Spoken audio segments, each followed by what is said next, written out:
Right. Or that's a better topic. So shingle roofing, the types of shingle roofing. Right. Instead of shingle roofing being one of the many direct links, it was in a folder that said shingle roofing, and then the types of shingle roofing underneath it. Yeah, and that led to these really complex trees, that, like trees of pages and stuff like that. So those secondary keywords in the folder would then optimize because they were more obscure, and it was okay that they were on a third level.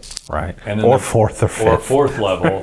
And the primary word for shingle roofing was supported by the supportive content underneath that. Right. So interestingly, lately, so then not as much as a year ago or less, maybe 6 months ago, this began to change back again to a root level. Yeah. And so it gets a little complicated, but if you stay with us here, this is what's going on right now. We still have to do proper parent-child format, right? We still have to silo. You still have to have structure to the site, but some pages, and especially this comes in, I think you're going to talk about blog structuring in here. Yeah. So never mind, I'll come back to this. But the silo structure is still important.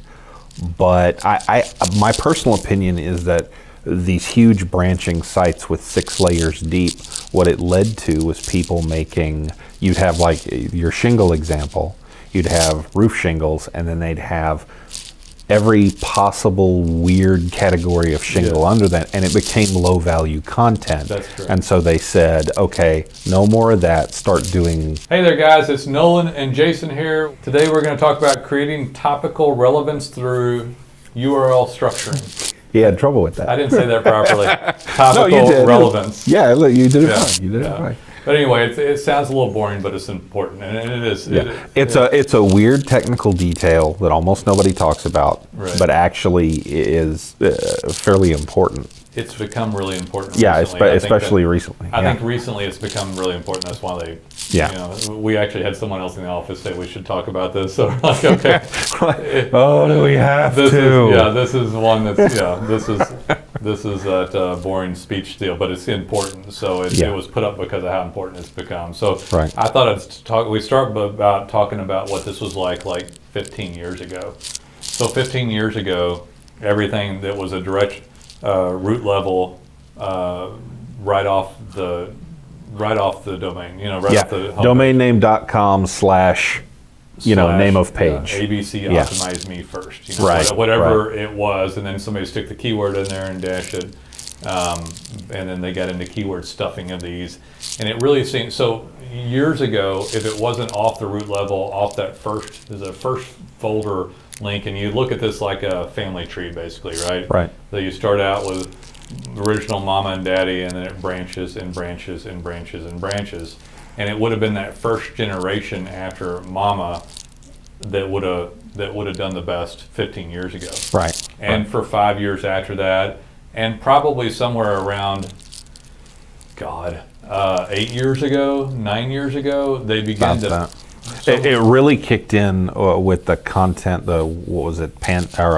Penguin in 2012. And Panda is the content. Penguin. Oh, did I reverse those? Sorry about that. But so they got to the point to where they're like, okay, we're not going to give you credit for that anymore. We're going to penalize the primary keyword you needed. It got to the point to where if you didn't structure things into folders properly, which we still do, and we'll talk about that in a second, but if you didn't structure this in a parent-child format or silo architecture, then they're going to basically show these other pages, but you don't have any other pages carrying weight to the primary keyword terms. Right. So let's give a category topic like residential roofing versus commercial roofing. So if the keyword was residential roofing, but it was just stuck in the first folder and everything was stuck there, then 8 or 10 years ago, they'd begin to sap the primary keyword, and you might end up with architectural roof shingles, but you'd miss the word shingle roofing.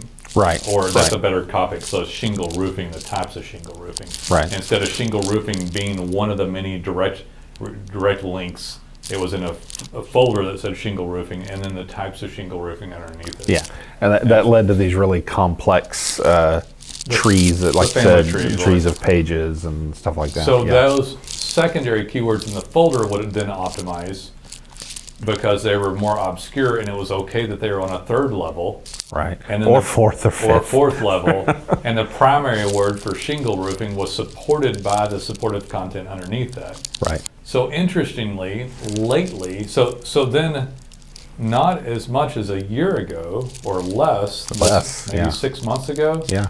this began to change back again to a root level. Yeah. And so it gets a little complicated, but if you stay with us here, this is what's going on right now. We still have to do proper parent-child format, right? We still have to silo. You still have to have structure to the site, but some pages, and especially this comes in, I think you're going to talk about blog structuring in here. Yeah. So never mind, I'll come back to this. But the silo structure is still important, but my personal opinion is that these huge branching sites with 6 layers deep, what it led to was people making, you'd have like your shingle example, you'd have roof shingles, and then they'd have every possible weird category of shingle under that, and it became low value content. That's true. And so they said, okay, no more of that, start doing. So we still optimize for this stuff. So we still optimize for, this is almost too much good information to give out, frankly. This turned out from something really boring to kind of fascinating, but we still optimize for stuff like hose bib replacement in a city from the hose bib page. Right. Which could be argued that that is extraneous BS, but people still do type it in. Right. Just very few people. And the one page for a hose bib replacement still optimizes at #1 ranking. Right. Because of this. But I guess the overall fear is there a penalty for these lower ranking keyword pages? Some sort of that was another thing within this topic category that Google says, hey, you may have a great page about hose bib replacement in the city, but because you've got so many bullshit pages, we're not going to show you for plumbing repair. We're not going to show you for your primary keyword term. Yeah, and we're seeing some rumblings of that happening. Of it. Yeah. However, the one that I'm referring to, the guy gets 15 calls a week. Yeah. On a website effort that was that was brand new when we started it. Right. It's not they haven't brought the hammer down or Yeah. anything yet. It's just we're starting to see some signs that maybe they're thinking about So it. we've been beginning to, throw some of the content is well done into more of a general page for many different things. Right. Because I guess Google had said, look, you can talk about 40 types of shingles and all this crud if you want, or all this other stuff, but if no one ever clicks on it, we don't like it as much. Right. So therefore, you only show for all this crud and not the primary keyword term. Right. So but that isn't always the case. There's other factors like how old the website is, how much other work's done, how many inbound links, and domain authority. How much competition there is. Yeah. We have a client that's in an obscure category, and we gave him a absolute crap ton of stuff like this on his site, and he's doing great. Yes. He's actually He has city pages and the whole bit. Yeah, he has city pages, stuff that we sometimes don't like to do anymore he's a for some contractor. markets. And yeah. I won't even mention the I wasn't going to mention his category. It's so obscure that you could find him immediately. Yeah, if we told you what it was and you put in his business category, he's #1 for everything across like 4 states. Yeah, every city in Texas. So the reason that shows, so city pages came into question because of some of this methodology, because how far can you go down and trickle down pages, and how irrelevant is the page? Not that Google's necessarily directly against the city page, but is the city page is your website full of city pages that hardly ever get clicked on? Right. And it became topical relevance and URL structuring and depth of the page and the amount of times the page is clicked. Right. This is a really interesting. It is actually. We were dreading this, by the way. This is very interesting. We called off all the people that were going to listen way early on, and now they're all gone. Now nobody's listening. Yeah, there's one lucky individual left, and that's it. So this structuring has really changed the way data is done now. That guy, the reason that Jason brought it up is because it's so obscure that no one has. No one has a competing site. There are very few people that have city pages. Yeah. So Google's like, well, Jesus, we don't typically like this crud. This sucks, but it's the best thing we got. But it's the best we got. It's the best dog in the bunch, right? Yeah. And so if it's a roofer or a plumber, and people have thrown city pages up everywhere, then inadvertently they've created some sort of spam in that category. Right. Yeah, they've created something that Google views as spam, and roofing and plumbing, as you guys in the business know, it's highly competitive. Highly competitive, and people tried all this stuff. Yeah, and if you're in a major market, like a big city page spread is just flat out not going to work anymore. Right, but if they're in a little category, I'll give some states that seem like they should be competitive but aren't always, like New Jersey or parts of Pennsylvania. These are populous states, but they also are strewn with lots of tiny towns. Yeah, we're deep in the South. We're in Texas, and the way, so it's a little different here, but the way things are arranged in like Pennsylvania, New Jersey, and New York is they have they have townships and hamlets and villages and words we don't even use in this part of the country. And so you can make little pages and content for all those things, and since nobody else has, it'll pop up. So the guy in New Jersey needs it. If he's a roofer in New Jersey and he's in a town of 8,000, he can't get enough business out of that town. Right. It sucks. Now, if you're in a town of 8,000 in the middle of Dallas-Fort Worth where we live, forget about it. It's not going to happen. There's 10 million people, and we have dozens of towns with over 100,000 people in them. Yeah, we have another one, I believe, that's on Long Island, New York. Yeah. And he's in this town, and this is an extremely densely populated part of Long Island, but his village or township has 1,500 people. Right. Or and so, I can't remember. No, it was 1,500. Yeah. It's like ridiculous because it's like there's nothing but residential blocks and stuff in this part of Long Island. My wife is from there, so I know. But you've got this little bordered area with 1,500 people in it. Right. That is just a name, but you can use that for your optimization in those cases. So when we write this page content and you have a client like that, most of the time when you call a web company, they're going to say, what are you complaining about, sir? We've got you number one and tiny village, New York. Yeah. So you're number one here, and it's like, well, dude, there's like 500 rooftops here. Yeah. And we need more for that, for plumbing or roofing or HVAC or fence and gate or whatever you do. Right. But so that guy, when they come to us, we're logical about it. We're like, okay, so we know you don't have enough there to sustain, but organic's still great. So what do? It's like, okay, so we still optimize the map. The internal page content might pick up another city, but you can't keyword stuff the cities and all the internal you page can't content. You can't do a row of 5 or 6 or 10. You got to do. You might get 2 or 3 depending on. We'll usually limit to 3 is as far as we'll go. It depends on how many characters are in those cities. That too. How many letters are literally in the city will limit this, and if it makes it look weird, like if you're Dallas-Fort Worth, it's Dallas-Fort Worth sounds fine. Yeah. To anybody in the nation, and especially here, and you can put it in there. You can't really do Dallas-Fort Worth Arlington, which is the new stenographer's name for us, right? And all the cartographers are actually referring to this as Dallas-Fort Worth Arlington Metroplex now. Yeah. Even Plano's being listed on the end of some. Yeah, some of them, because it's getting so big. So you can't just stuff those in, and it can't just sound weird like for here, if it was North Richland Hills, Aledo, it would be really awkward, right? Because they want North Richland. So you got to be careful about the way this is structured. You can't keyword stuff. And then if somebody's in a small market area, they can expand upon their general content, but then they have to go into city pages. Right. Which then leads us to a new topic on this. Which is getting closer to the blog structuring. Right. So where we might go into a category and instead do something which seems insane and do like a 3,000 word page or even a 5,000 word page. Yeah, we've been seeing more of that. Which long form content. Which leads back into direct, what would it like a root level or top level page, meaning abccontractor.com/the page, not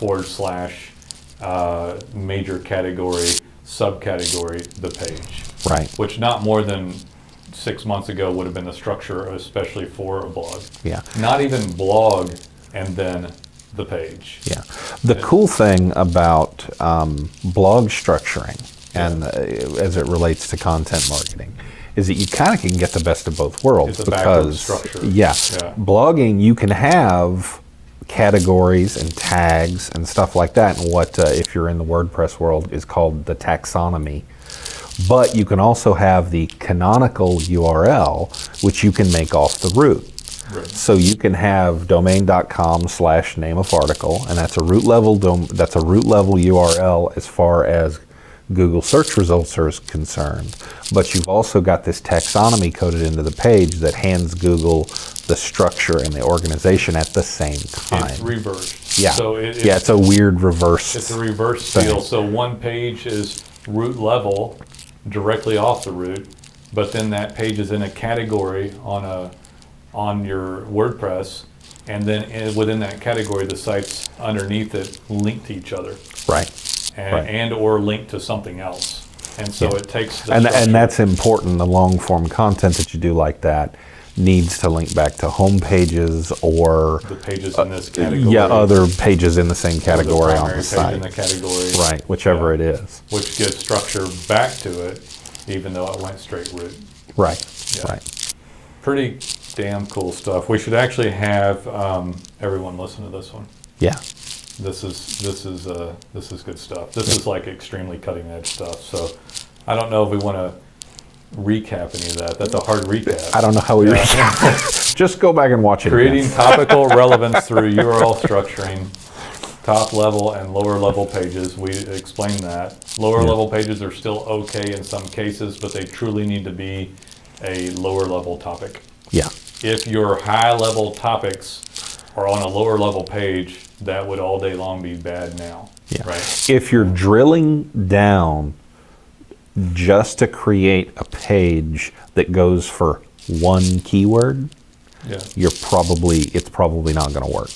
Yes. Because they used to love that, Right. but they don't like it so much anymore. So you would still want to. So the recap on this is that if it's a hose bib, as opposed to the word plumbing company or plumbing repair, hose bib would still go into the service section, or grinder pump repair for a plumber still goes into an overall general pump repair page or a category of plumbing pumps. Right. That still occurs that way. If you begin to drop all this trash off the root, that might be a problem. But all primary keywords are parent. Your website still is going to have tabs and categories, and parent pages are the tabs, which are the first level, and then the categories drop underneath them. And I'll do plumbing again, so like water heater and types of water heater pages potentially. Yeah. Or if the water heater pages are too obscure, one massive page. Right. But if it goes into category structure and all the trashy long tail drops off the root, it's bad. But if it's a primary keyword category, then it needs to be dropped off the root.